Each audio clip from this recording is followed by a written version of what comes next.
কাজে এলো না বাংলাদেশি ইস্যু। ঝাড়খণ্ডের বিধানসভা নির্বাচনে ভরাডুবি হচ্ছে বিজেপির। 81 সদস্যের বিধানসভায় সংখ্যাগরিষ্ঠতার জন্য দরকার ছিল 41টি আসন।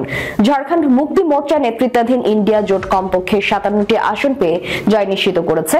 হেমন্ত সোরেনের নেতৃত্বাধীন ঝাড়খণ্ড মুক্তি মোর্চা, কংগ্রেস, লালু প্রসাদ যাদবের রাষ্ট্রীয় জনতা দল এবং ভারতের কমিউনিস্ট পার্টি নিয়ে ভারত জোট গঠিত।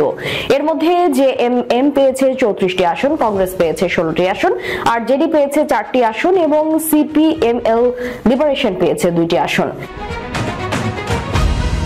এদিকে রাজ্য সরকারে বিজেপি এখন পর্যন্ত মাত্র 20টি আসন পেয়েছে। গত বিধানসভা নির্বাচনের তুলনায় এবার ঝাড়খণ্ডে কম আসন পেতে যাচ্ছে কট্টর জাতীয়তাবাদী দলটি।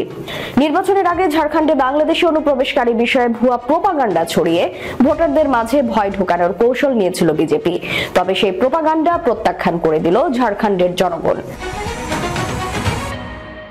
জয় নিয়ে বর্তমান মুখ্যমন্ত্রী হেমন্ত সোরেন বলেছেন, লড়াই কঠিন ছিল, অনেকটাই গ্রাউন্ড লেভেলে গিয়ে কাজ করেছি, ভালো টিম ওয়ার্ক ছিল, মানুষের কাছে আমরা আমাদের বার্তা পৌঁছাতে পেরেছি। লোকসভায় দেখেছিলেন যে আমাদের রাজ্যে কিভাবে বার্তার মুভমেন্ট হয়। সেই সময় জেলে ছিলাম, সেই সময় জেলের বাইরে থাকলে হয়তো ফলাফল আরো সারপ্রাইজ করত। 2019 সালে ঝাড়খণ্ড মুক্তি মোর্চা ক্ষমতায় আসার আগে রাজ্যটি শাসন করেছে বিজেপি জোট।